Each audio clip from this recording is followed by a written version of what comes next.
Bago pa kamanan imulat ni Cain ang kanyang mga mata, nararamdaman na niya ang bigat. Hindi ito ang bigat ng kumot na yari sa balat ng hayop o ang pagod sa mga braso at likod na dulot ng maghapong pagbubungkal sa lupa. Ito ay isang pasanin na mas malalim, isang bigat na nakadagan sa kanyang kaluluwa, na parabang ang buong bigat ng langit at lupa ay nakaatang sa kanyang mga balikat sa tuwing siya'y humihinga. Ang katahimikan sa bukang liwayway ay hindi isang kawalan ng tunog, kundi isang pader na solido at malamig, isang pader na naghihiwalay sa kanya mula sa isang mundong minsan nang nakarinig sa tinig ng Diyos na parang isang pang-araw-araw na bulong, isang mundong hindi niya kailanman nasilayan.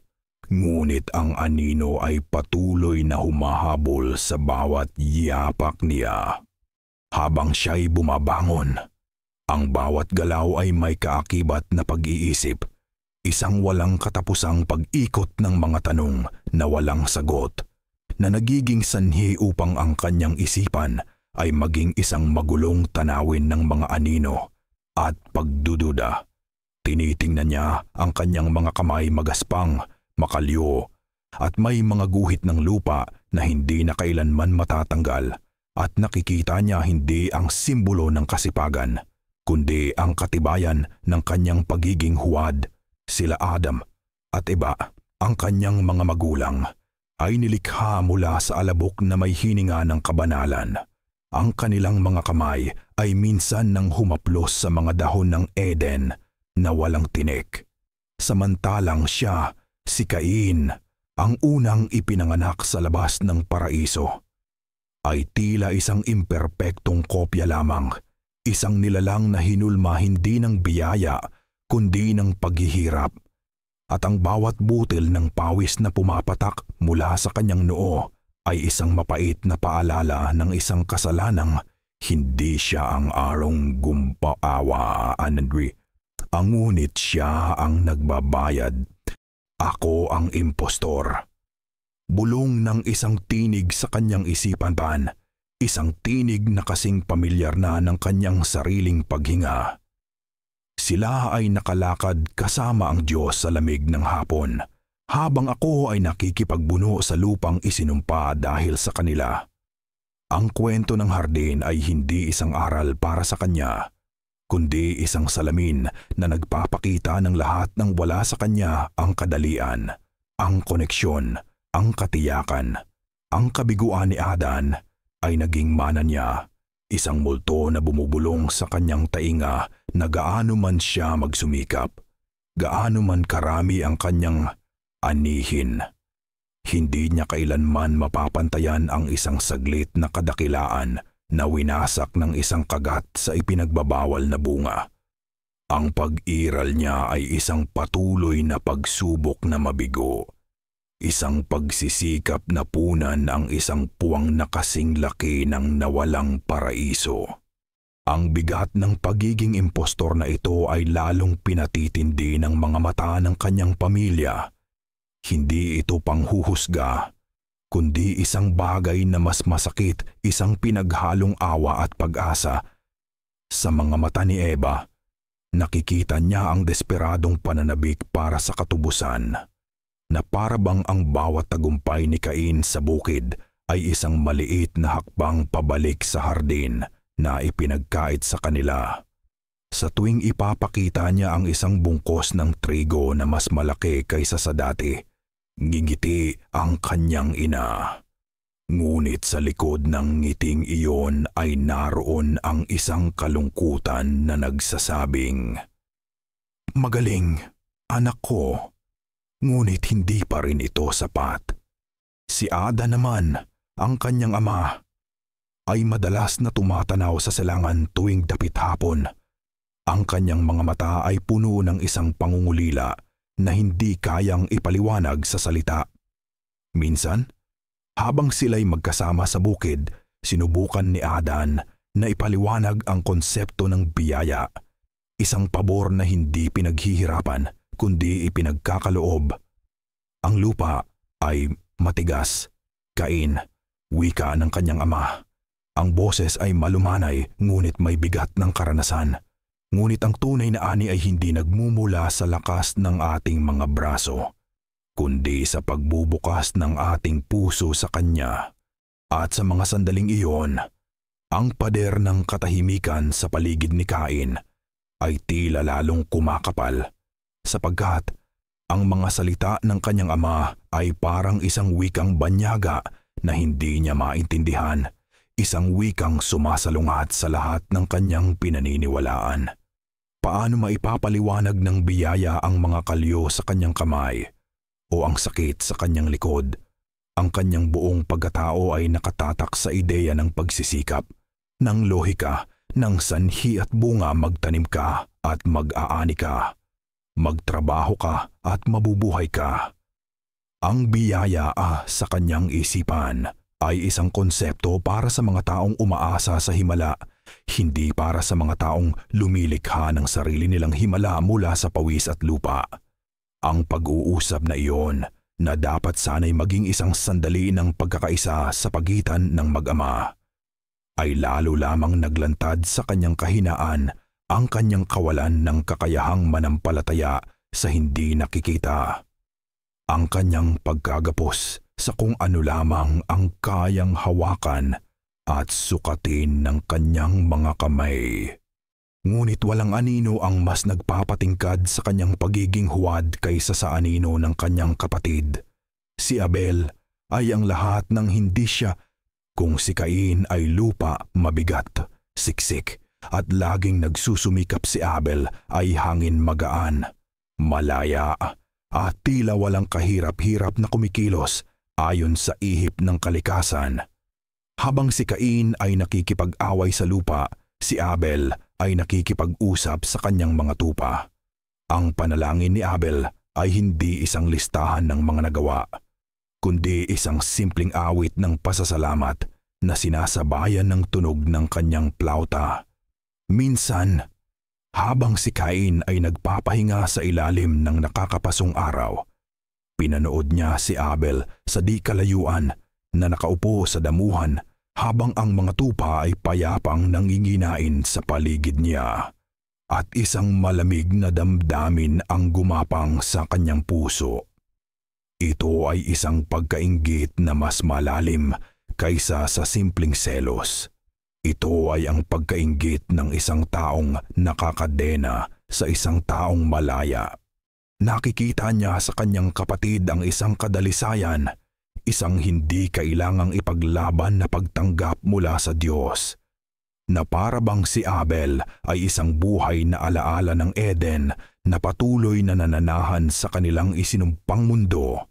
Isang paalala na ang biyaya ay totoo, ngunit para lamang sa iilan. Ang lahat ng ito ang bigat sa kanyang kaluluwa, ang multo ng kabiguan ng kanyang mga magulang, ang hindi maabot na pamantayan ng pananampalataya, at ang buhay na salamin ng kanyang kakulangan sa katauhan ni Abel ay nagtipon-tipon sa loob niya, na bumubuo ng isang presyon na malapit ng sumabog.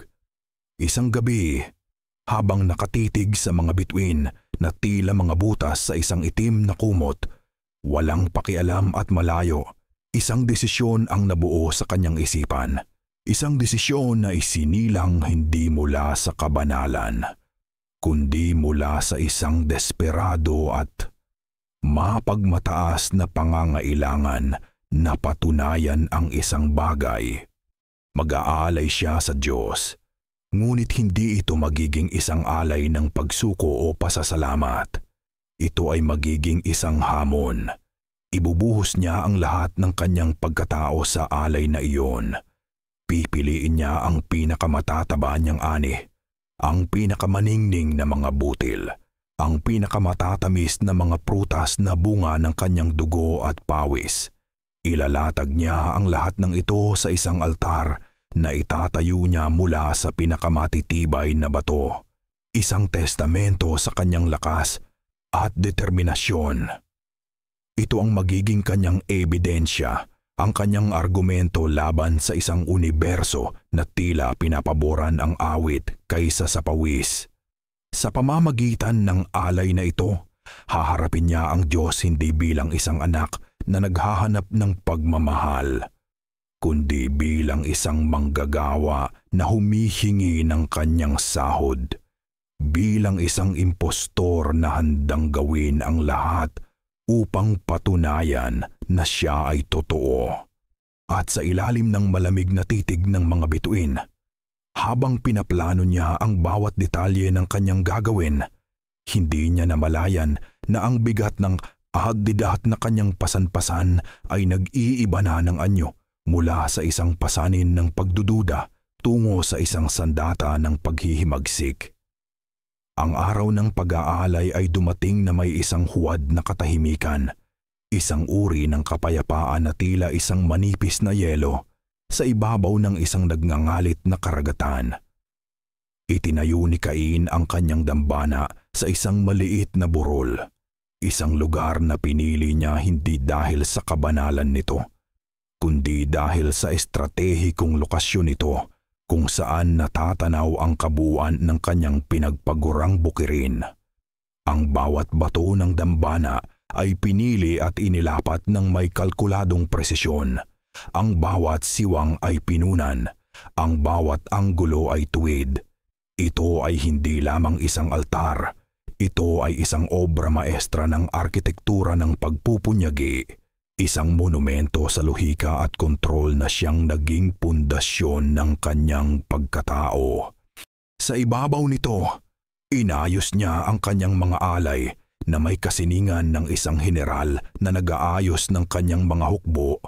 Bago ang isang tiyak na laban, ang mga ubas ay kumikinang na parang mga lilang hiyas. Ang mga granada ay mayaman sa kulay dugo. At ang mga bigkis ng trigo ay nakatayo na parang mga gintong sundalo. Bawat isa ay isang testamento sa kanyang walang humpay na pakikipaglaban sa kalikasan. Sa kabilang banda, ang dambana ni Abel ay isang larawan ng simpleng pananampalataya. Itinayo ito mula sa mga batong hindi pinakinis, na tila kinuha lamang kung saan sila natagpuan, at inayos ng walang malinaw na disenyo na parabang ang istruktura ay isang kusang loob na pagpupugay sa halip na isang maingat na planadong proyekto. Ang kanyang alay ay isang kordero, ang panganay at pinakamalusog sa kanyang kawan na nakatayo ng may maamong katahimikan. Ang mainit at humihingang katawan nito ay isang stark na kaibahan sa malamig at walang buhay na perpeksyon ng mga ani ni Cain. Habang tinitingnan ni Cain ang eksena, isang pakiramdam ng pagwawalang bahala ang namuo sa kanya. Ang alay ko ay ang aking sarili, bulong niya sa hangin. Ang mga salita ay isang panalangin na mas kahawig ng isang paghahayag ng sariling halaga. Ito ang mga oras na hindi ko nakasama ang aking pamilya, ang pawis na humalo sa alabok, ang dugo mula sa mga sugat sa aking mga kamay. Ito ang buhay na nilikha ko mula sa isang isinumpang lupa. Ano ang maiaalok niya, isang buhay na kinuha lamang niya mula sa isang buhay na umiiral na. At pagkatapos ay nagsimula na ang ritual. Magkasabay nilang sinindihan ang apoy. Ang apoy sa dambana ni Abel ay agad na nagliyab, isang malakas at maliwanag na apoy na ang usok ay umakyat ng tuwid patungo sa langit, isang haligi ng kaputian at kadalisayan na tila sabik na tinanggap ng kalawakan. Ngunit ang apoy ni Cain, sa kabila ng tuyong kahoy at maingat na pagkakalatag, ay nag-atubili. Ito'y nagsimula bilang isang mahinang ningas na gumapang sa mga alay na parang isang magnanakaw sa gabi. At ang usok. Ang usok ay isang malagim na pangitain. Ito ay mabigat, makapal at kulay abo, at sa halip na umakyat, ito ay gumapang pababa na yumakap sa mga bato ng dambana at pagkatapos ay kumalat sa lupa. na pumulupot sa mga paa ni Cain na parang isang ahas. Tila ang mismong lupa na kanyang pinagpaguran ay ang siya ring tumatanggi sa bunga ng kanyang mga pagsisikap. Ito ang sandali ng pagbabago, ang apokalipsis na hindi yumanig sa mundo, kundi sa kaluluwa ng isang tao. Para kay Cain, ito ay higit pa sa isang kabiguan. Ito ay ang pagguho ng kanyang buong katotohanan. Ang universo na sa kanyang isipan ay dapat na pinapatakbo ng mga batas ng katarungan at katumbasan, ay bigla na lamang nagpakita ng kanyang tunay na kalikasan. Ito ay pabago-bago, hindi makatwiran at malupit. Ang katahimikan ng Diyos ay mas nakabibingi kaysa sa anumang sigaw ng paghatol. Ito ay isang katahimikan na nagsasabing, ang iyong pagsisikap ay walang halaga, ang iyong lohika ay walang silbi, ang iyong buhay ay isang pagkakamali. Ang tingin ng kanyang pamilya ay nagdagdag ng insulto sa pinsala, ang tahimik na pagkabigo sa mga mata ni Adan, ang luhang awa sa mga mata ni Eva, at ang naguguluhang inosente sa mukha ni Abel. Hindi niya kailangan ang kanilang awa. Kailangan niya ang pagkilala na ipinagkait sa kanya. At sa gitna ng kanyang panloob na pagkawasak, isang tinig ang umalingaw-ngaw sa kanyang isipan. Malinaw at hindi mapagkakamalan. Hindi isang tunog na naririnig ng tainga, kundi isang katotohanang dumurog sa kanyang espiritu. Bakit ka nagagalit? At bakit namumugto ang iyong mukha? Kung ikaw ay gumawa ng mabuti, hindi ka ba tatanggapin? At kung hindi ka gumawa ng mabuti, ang kasalanan ay nag-aabang sa pintuan. Ang nais nito ay mapasa iyo, ngunit kailangan mo itong pagharian. Ang mga salita na marahil ay inilaan bilang isang gabay ay naging isang brutal na aral sa isipan ni Cain.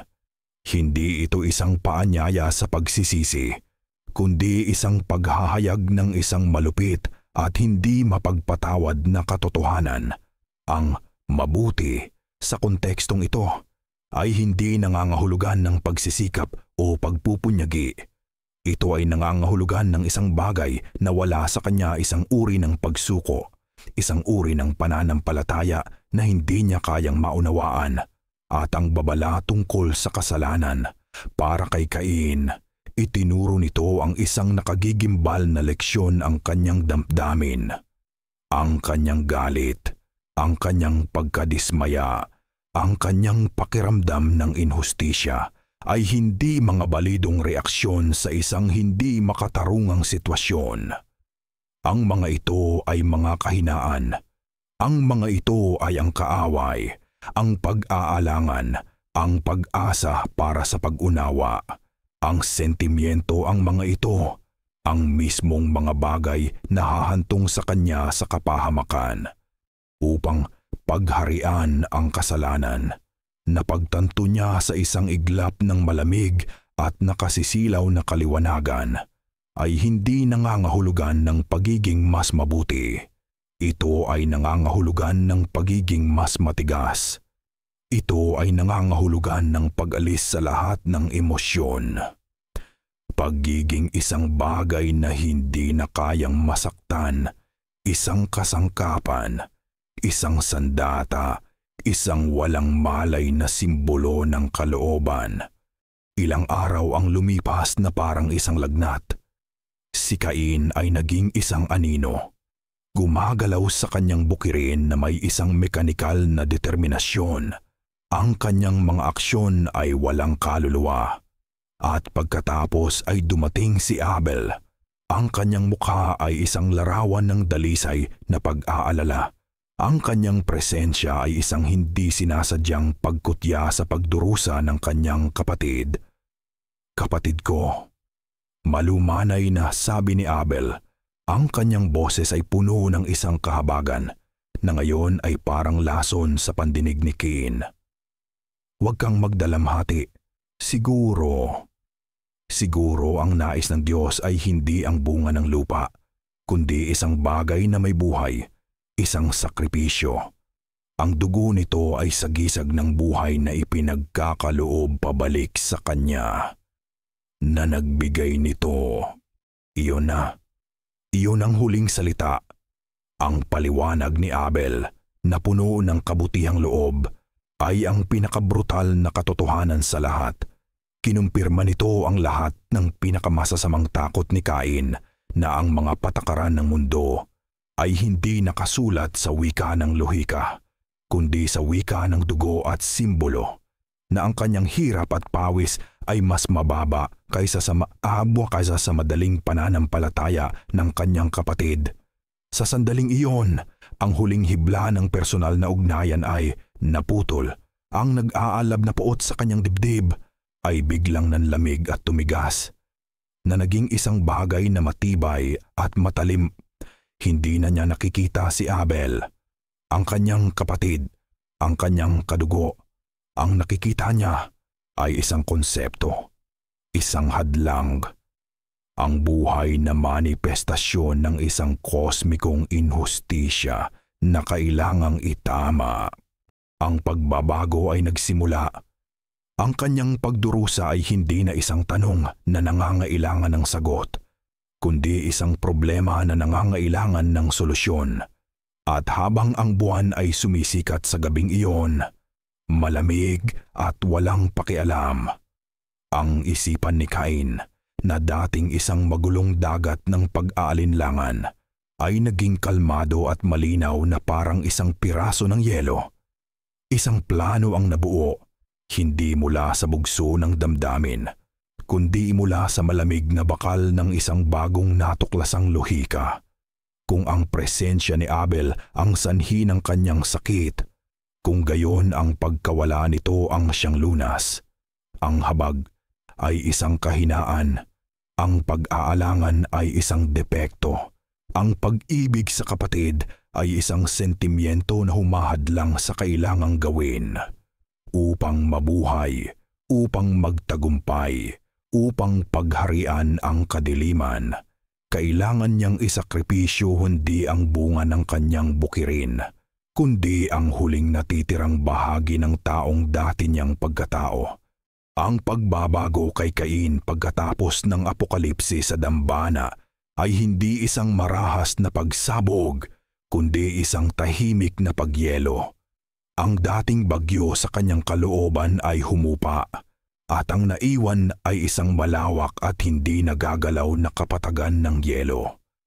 Ang kanyang mga mata, na dating puno ng nag-aalab na pagdududa at nagpupumiglas na pag-iisip, ay naging 2 piraso ng obsidian matigas, makintab at walang anumang maaaninag na damdamin. Ang kanyang postura, na dating bahagyang hukot dahil sa bigat ng pasanin, ay tumuwid na may katatagan ng isang haliging bato. Ang bawat galaw niya ay naging tiyak at matipid, walang nasasayang na enerhiya, walang pag-aalinlangan. Ang tinig niya, nang sa wakas ay muli siyang nagsalita, ay nawalan ng init. Ang bawat salita ay parang isang bato na inihulog sa isang nagyeyelong balon. Ang tunog ay malinaw, malamig, at walang alingaw-ngaw. Siya ay naging isang nilalang ng bakal at granito. Ang dating Cain ay wala na. Ang naiwan ay isang simbolo ng determinasyon. Ang unang pagsubok sa kanyang bagong pagkatao ay dumating sa anyo ng isang pulong ng pamilya. Isang pagtitipon na ipinatawag ni Adan upang talakayin ang paparating na panahon ng tagtuyot. Sa ilalim ng nagliliwanag na buwan, sila'y nag-usap-usap. Ang kanilang mga tinig ay puno ng pag-aalala at kawalan ng katiyakan. Si Adan ay nagsalita tungkol sa pananampalataya at pagtitiwala sa kalooban ng Diyos. Si Eva ay nagmungkahi ng mga panalangin at pagsisisi.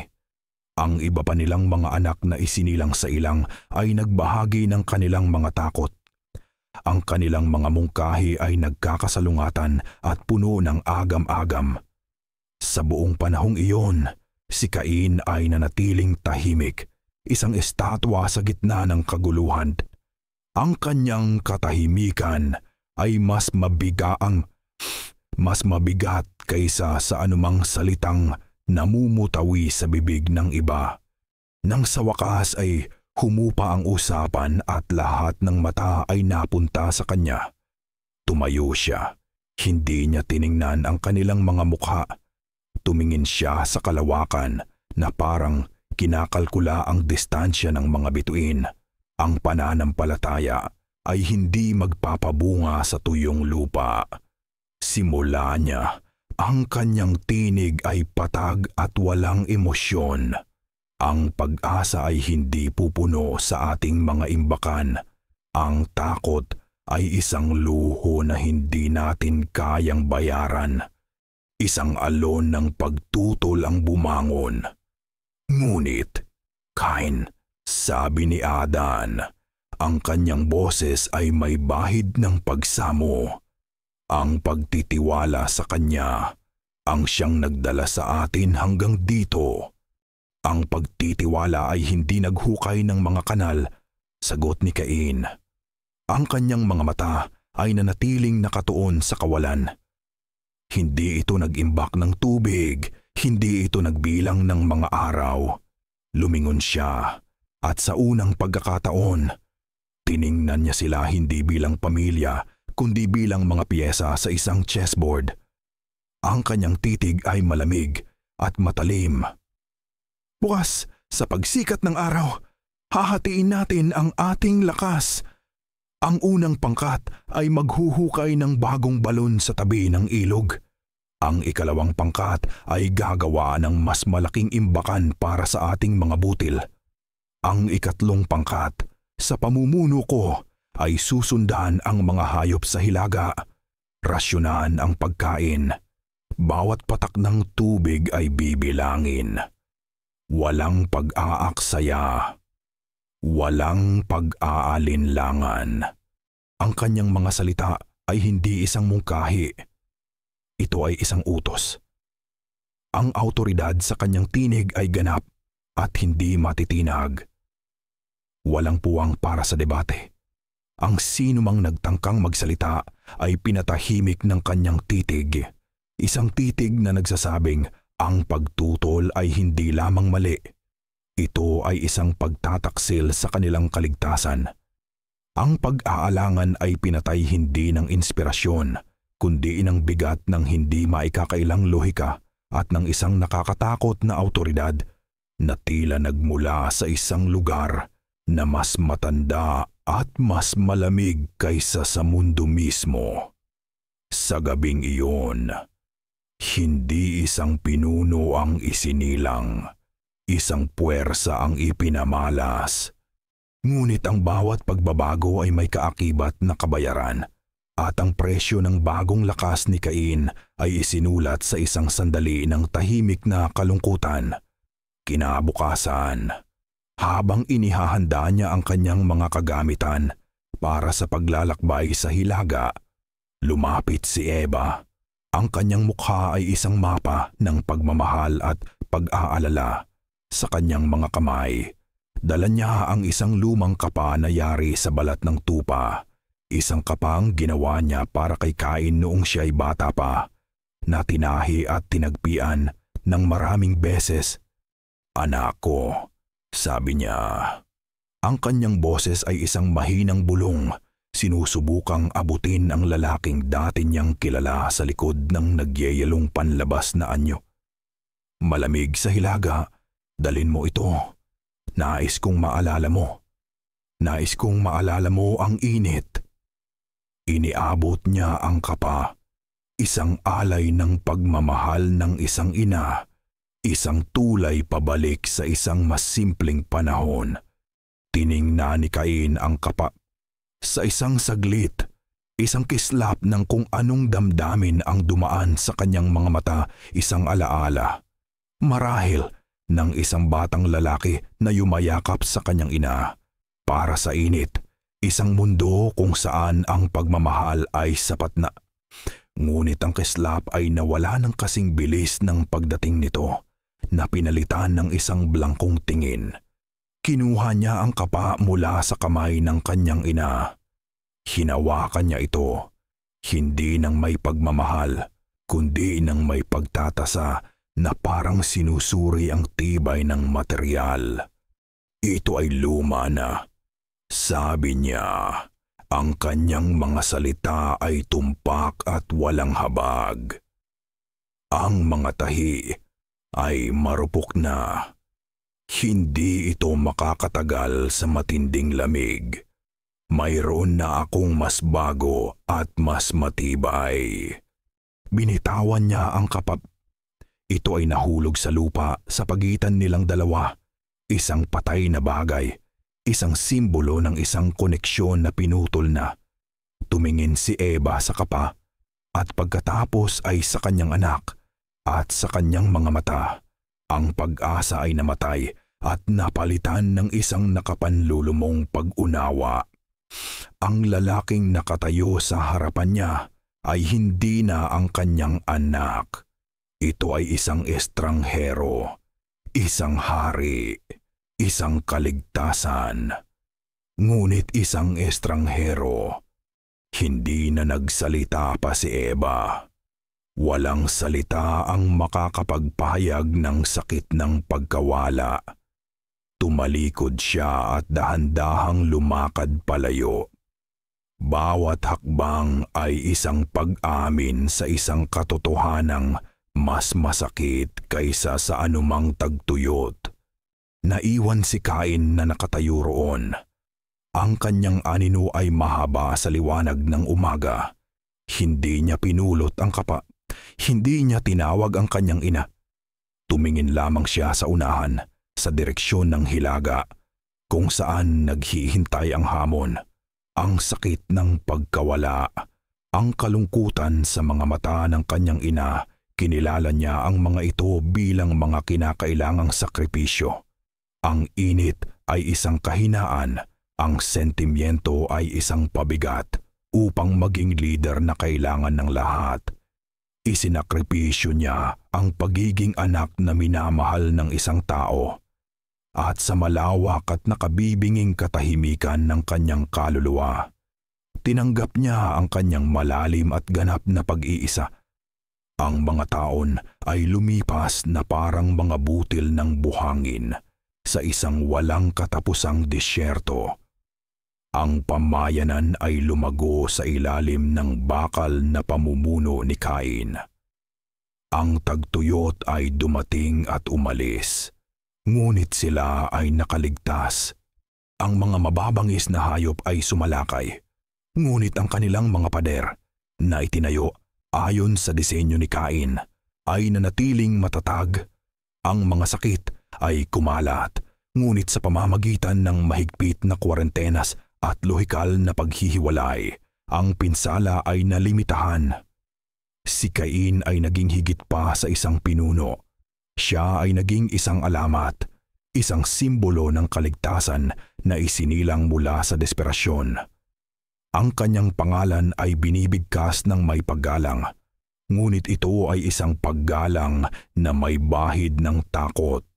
Isang paghanga para sa isang malayong bundok na nagbibigay ng proteksyon, ngunit hindi kailanman nag-aalok ng init. Sa kanyang turing gawa sa bato at putik na itinayo sa pinakamataas na bahagi ng kanilang pamayanan. Madalas na nakatayo si Cain. Ang kanyang mga mata ay aayaw ay nakatuon hindi sa mga taong kanyang pinamumunuan, kundi sa abot tanaw. Mula sa itaas, ang mga tao ay parang mga langgam lamang. Ang kanilang mga buhay ay mga pattern ng paggalaw na kanyang pinag-aaralan at pinamamahalaan.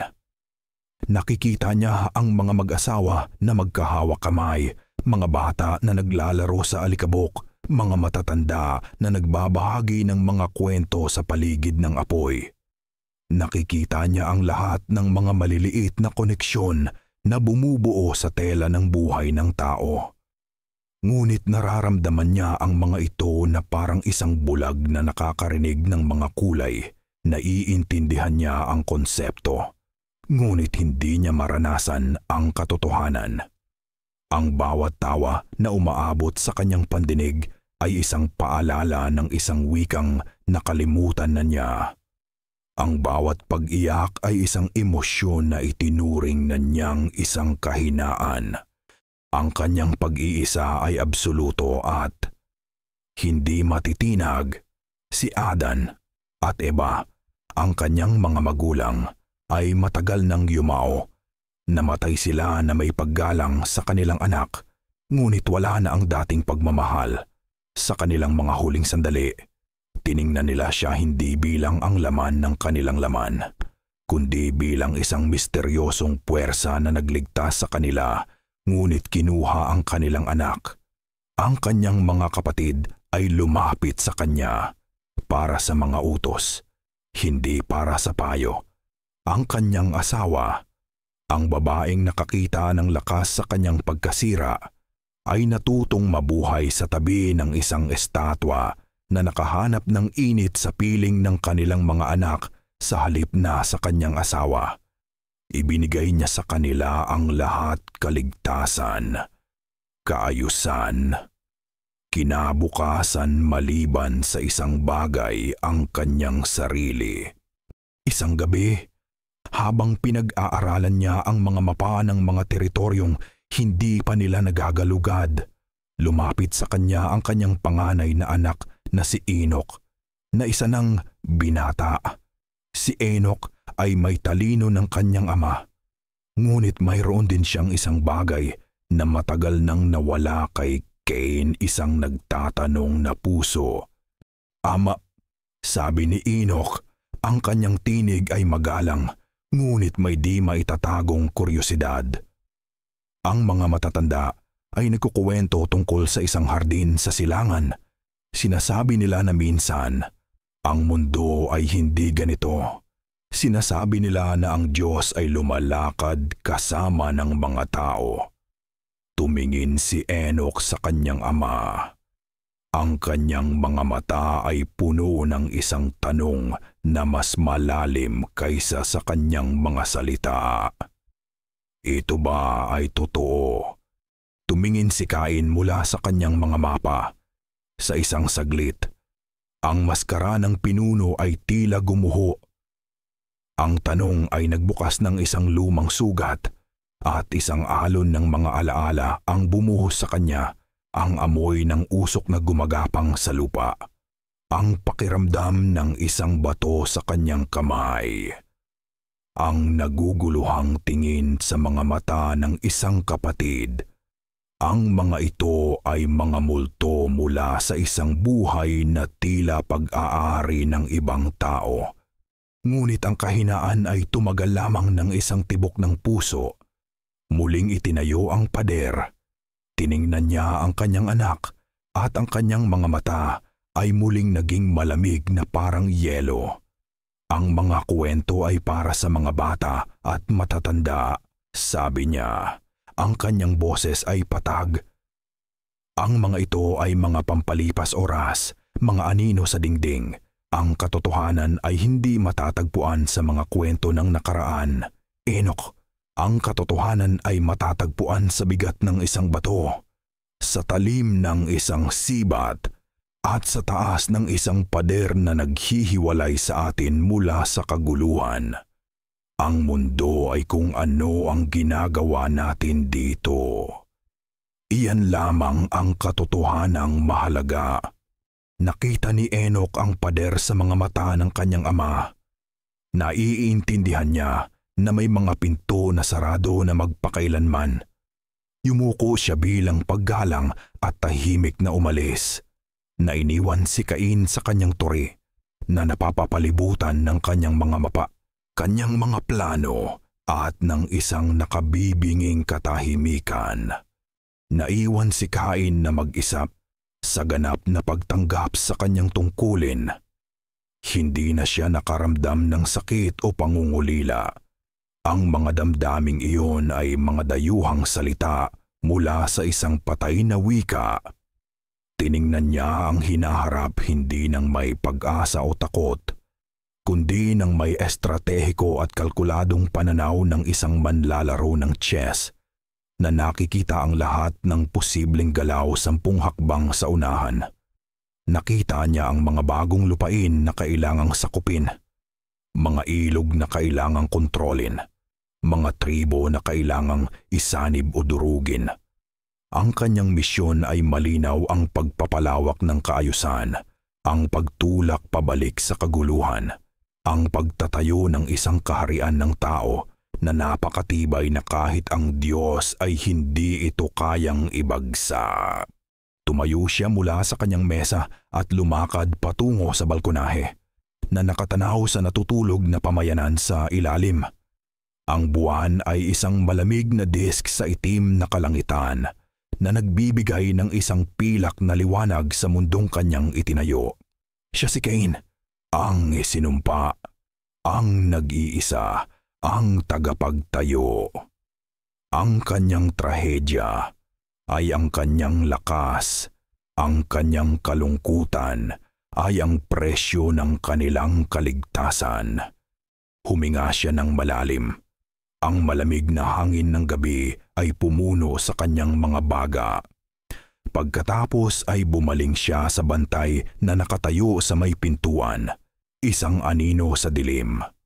Walang pag-aalinlangan sa kanyang tinig, walang emosyon, tanging ang hindi matitinag na bigat ng isang desisyon na matagal nang ginawa. Sa pagsikat ng araw, utos niya. Ang kanyang mga salita ay pumuputol sa katahimikan na parang isang kutsilyo. Ipunin ang mga tagapagtayo, doblehin ang taas ng pader sa kanluran, at ihanda ang 50 pinakamahuhusay na mandirigma. Tayo ay maglalakbay patungo sa ilog. Ang lupa sa kabilang pampang ay atin na ngayon. Ang utos ay binitiwan. Ito ang kanyang unang malaking hakbang tungo sa pagpapalawak, ang simula ng isang imperyo na itatayo mula sa bato at bakal na pinagtibay ng isang kaloobang hinulma sa apoy ng pagtanggi at pinatigas sa yelo ng pag-iisa. Habang ang bantay ay yumukod at umalis upang sundin ang kanyang utos, si Cain ay naiwan na nakatayo sa ilalim ng buwan. Isang solong figura na nakatanaw sa isang madilim na hinaharap na siya lamang ang may kakayahang hubugin. Siya ay ganap na makapangyarihan at siya ay ganap na nag-iisa. Ang mga dekada ay dumaan at ang maliit na pamayanan ay naging isang lungsod. Ang una sa kasaysayan, isang syudad na gawa sa bato at ambisyon na pinangalanan ni Cain para sa kanyang anak, si Enoch. Ang mga pader nito ay matataas. Ang mga tore nito ay sumusubok abutin ang kalangitan na parabang sa bawat patong ng bato. Si Cain ay naglalagay ng harang sa pagitan ng kanyang nilikha at sa isang universo na minsang tumanggi sa kanya. Ang mga lansangan ay puno ng ingay, hindi ng mga awit ng pananampalataya, kundi ng tunog ng mga martilyong pumupukpok sa bakal, ng lagari na humihiwa sa kahoy, at ng sigawan ng mga mangangalakal. Ito ay isang lungsod na nabubuhay sa ritmo ng paggawa. Isang makina ng sibilisasyon na pinapatakbo ng walang tigil na determinasyon ng tagapagtatag nito. Si Cain ngayon ay isang matandang lalaki na ang buhok at balbas ay kasing puti ng niyebe sa tuktok ng bundok. Ay bihirang bumaba mula sa kanyang tori. Siya ay naging isang alamat sa kanyang sariling lungsod, isang figura na mas madalas makita bilang isang anino sa bintana kaysa bilang isang taong may laman at dugo. Ngunit ang kanyang presensya ay ramdam sa bawat sulok. Ang bawat kanal na nagdadala ng tubig, ang bawat kalsadang maayos na nakalatag, ang bawat bahay na matibay, ang pagkakagawa, lahat ay nagtataglay ng kanyang marka. ang marka ng isang isipang naghahanap ng kaayusan sa gitna ng kaguluhan. Isang dapit hapon, habang ang araw ay lumulubog at nagpipinta sa kalangitan ng kulay dugo at ginto, naramdaman ni Cain ang isang kakaibang pagod, isang bigat na hindi na lamang sa kanyang kaluluwa, kundi pati na rin sa kanyang mga buto. Alam niyang malapit na ang kanyang oras. Ipinatawag niya si Enoch, ang kanyang anak, na ngayon ay isa ng leader na may sariling karunungan. Nang pumasok si Enoch sa silid, nakita niya ang kanyang ama na nakatayo sa balkonahe, nakatanaw sa lungsod na kanilang itinayo. Ang dating bakal na postura ni Cain ay bahagyang nanghina na, ngunit ang kanyang mga mata ay nananatiling matalas, na parang mga agilang nagmamasid sa kanilang kaharian. Ama, bati ni Enoch. Ang kanyang boses ay puno ng paggalang. Hindi lumingon si Cain. Ano ang nakikita mo, Enoch? Tanong niya. Ang kanyang tinig ay mahina, ngunit malinaw pa rin. Tumingin si Enoch sa ibaba. Nakikita ko ang ating tahanan, sagot niya. Nakikita ko ang lakas, nakikita ko ang kinabukasan. Ako rin, sabi ni Cain. Ngunit nakikita ko rin ang presyo. Huminto siya. At sa unang pagkakataon sa loob ng maraming taon, isang bakas ng lumang sakit ang dumaan sa kanyang mukha. Itinayo natin ito mula sa alabok, anak ko.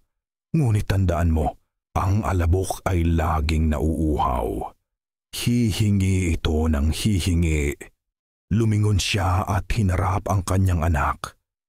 Inabot niya ang kamay ni Enoch at inilagay ito sa kanyang sariling dibdib. Dito, bulong ni Cain. Ay dapat mayroong isang puso, ngunit ang sa akin ay matagal nang naging bato upang maging pundasyon ng lahat ng ito. Tumingin siya ng diretso sa mga mata ni Enoch at sa huling pagkakataon, hinayaan niyang makita ng kanyang anak ang kaluluwa sa likod ng maskara. Ang pamana ko sa iyo ay hindi ang mga pader na ito o ang mga kasangkapang bakal. Ang pamana ko ay isang babala. Ang kaayusan ay may kabayaran. Ang pag-unlad ay may anino. At ang kapangyarihan ay ang pinakamalungkot na silid sa lahat. Pagkasabi nito, tila isang malaking bigat ang nabawas sa kanya. Dahan-dahan siyang lumakad patungo sa isang upuang bato at naupo. Ang kanyang mga mata ay muling tumingin sa abot tanaw sa silangan, sa direksyon ng isang hardin na hindi niya nakita at ng isang kapatid na hindi niya malilimutan. Naiwan si Enoch na nakatayo roon. Ang mga salita ng kanyang ama ay umaling-awngaw sa kanyang isipan. Sa wakas, naunawaan niya. Ang kanyang ama ay hindi isang Diyos o isang halimaw. Siya ay isang tao na, sa harap ng isang hindi maunawaang pagtanggi, ay pumili ng ibang landas. Hindi niya kayang makuha ang pagmamahal ng langit, kaya't nagpasya siyang sakupin ang lupa. Ipinagpalit niya ang biyaya para sa kontrol, ang pananampalataya para sa kaalaman, at ang pagmamahal para sa pamana. Ang dakilang aral ng kwento ni Cain ay hindi lamang isang simpleng moralidad tungkol sa kasalanan ng pagpatay. Ito ay isang malalim at masalimuot na trahedya tungkol sa dalawang uri ng sangkatauhan. Mayroong lahi ni Abel ang mga mistiko, ang mga nananampalataya, ang mga taong nakakahanap ng kahulugan sa pagsuko at pagtanggap sa isang mas mataas na kapangyarihan. At mayroong lahi ni Cain ang mga tagapagtayo, ang mga nag-iisip, ang mga rebelde, ang mga taong kapag binitawan ng Diyos ay tumatayo at nagpapasya na maging sarili nilang Diyos. Ang pamana ni Cain ay ang sibilisasyon mismo, kasama ang lahat ng kaluwalhatian at lahat ng kasamaan nito. Ito ang walang katapusang pagnanais ng tao na magpatao ng kaayusan sa kaguluhan, na magtayo ng mga pader laban sa kawalan ng katiyakan, at na lumikha ng sariling kahulugan sa isang unibersong tila tahimik. Ngunit ang kwento niya ay isang walang hanggang paalala na sa bawat toreng itinatayo natin, mayroon tayong isinasakripisyo. Sa bawat hakbang ng pag-unlad, mayroong aninong humahaba sa likuran natin. At ang puso ng tao, kapag tumigas na parang bato upang makaligtas, ay maaaring magtayo ng mga imperyo. Ngunit mawawalan ito ng kakayahang tunay na manahan sa mga ito. Habang ang huling sinag ng araw ay naglaho, ipinikit ni Cain ang kanyang mga mata.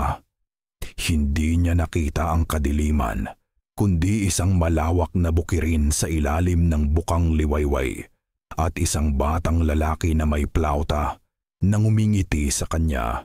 At sa wakas, sa katahimikan ng kanyang sariling nilikhang pag-iisa, si Cain, ang isinumpa, ang tagapagtayo, ang unang hari, ay nagpahinga.